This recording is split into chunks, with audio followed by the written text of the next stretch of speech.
ಸಚಿವ ಸ್ಥಾನ ಸಿಗಲಿಲ್ಲ ಅನ್ನುವಂತಹ ನಿರಾಸೆ ಅತೃಪ್ತಿ ಹಲವರನ್ನ ಈಗಲೂ ಕೂಡ ಕಾಡ್ತಾ ಇದೆ. ಡಿಕೆ ಸರ್ಕಾರಕ್ಕೆ ಬಹುದೊಡ್ಡ ಸವಾಲಾಗಿ ಈ ವಿಚಾರಗಳು ಪರಿಣಮಿಸಿದೆ. ಕಾಂಗ್ರೆಸ್ನಲ್ಲಿ ಬಂಡಾಯದ ಬೇಗುದಿ ಹೇಗಿದೆ, ಟೆಂಪರೇಚರ್ ಹೇಗಿದೆ, ತಣ್ಣಗಾಗಿದೆಯಾ, ಬಿಸಿ ಹಾಗೆ ಇದೆಯಾ ಅಂತ ಹೇಳ್ತೀವಿ ನಾವು.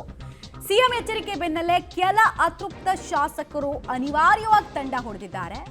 ರಾಜೀನಾಮೆ ನಿರ್ಧಾರದಿಂದ ಹಿಂದೆ ಸರಿದಿದ್ದಾರೆ ಶಾಸಕ ಗುಬ್ಬಿ ಶ್ರೀನಿವಾಸ್. ಸಚಿವ ಸ್ಥಾನ ಸಿಕ್ಕಿಲ್ಲ ಅಂತ ನನಗೆ ಅಸಮಾಧಾನ ಇಲ್ಲ ಅಂತ ಅವ್ರು ಹೇಳಿದ್ರು. ಆದರೆ ರಾಜೀನಾಮೆ ಕೊಡೋದಕ್ಕೆ ಹೊರಟಿದ್ರು. ಮುಂದುವರೆದು ನಿನ್ನೆ ಫೋನ್ ಕರೆ ಮಾಡಿ ಸಿಎಂ ನನ್ನ ಜೊತೆಗೆ ಮಾತಾಡಿದ್ದಾರೆ ಅಂತ ಕೂಡ ಪ್ರತಿಕ್ರಿಯೆ ಕೊಟ್ಟರು. ನಾನು ರಾಜೀನಾಮೆಯನ್ನ ಕೊಡುವಂತಹ ಅವಶ್ಯಕತೆ ಇಲ್ಲ, ರಾಜೀನಾಮೆ ಕೊಡಲ್ಲ ನಾನು ಅಂತ ಒಂದು ಹೆಜ್ಜೆ ಹಿಂದೆ ಇಟ್ಟಿದ್ದಾರೆ ಶಾಸಕ ಗುಬ್ಬಿ ಶ್ರೀನಿವಾಸ್. ಅಲ್ಲಿಗೆ ಇವರನ್ನ ಕೂಡ ಸಮಾಧಾನ ಪಡಿಸುವಲ್ಲಿ ಟೀಮ್ ಡಿಕೆ ಸಫಲವಾಯಿತು ಅಂತ ಕಾಣಿಸುತ್ತೆ.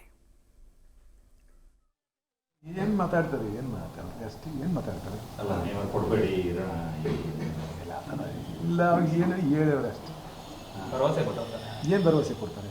ಈಗೇನು ಭರವಸೆ ಒಳ್ಳೆ ಹುದ್ದೆ ಕೊಡ್ತೀವಿ, ಯಾವ್ದು ಒಳ್ಳೆ ಹುದ್ದೆ? ಸಮಾಧಾನ ಮಾಡೋದು ಏನ? ನಾನೇನು ಸಮಾಧಾನ ಇದ್ದಲ್ಲೇ ಏನಿರ್ತಾನೆ ನೆನ್ನೆ ದಿವಸ, ನೆನ್ನೆ ದಿವಸ ಸಮಾಧಾನಕ್ಕೆ ಇದ್ನೆಲ್ಲ. ನನಗೇನು, ನಾನು ನಿಮ್ಗೆ ಹೇಳ್ತಾ ಇದ್ದೆ, ಮೊದಲಿಂದಲೇ ಹೇಳ್ತಾ ಇದ್ದೆ, ನನಗೆ ಸಿಗಲ್ಲ ಅಂತಲೇ ನಾನು ನಿಮಗೆಲ್ಲ ಹೇಳ್ತಾ ಇದ್ದೆ. ನಾನು ಯಾವತ್ತೂ ನನಗೆ ಆಗುತ್ತೆ, ನಾನು ಟ್ರೈ ಮಾಡಿದ್ದೀನಿ, ಅಲ್ಲಿ ಹೇಳಿದ್ದೀನಿ, ಇಲ್ಲಿ ಹೇಳಿದ್ದೀನಿ ಅಂತ ನಿಮ್ಗೆ ಯಾವತ್ತೂ ಹೇಳಿಲ್ಲ.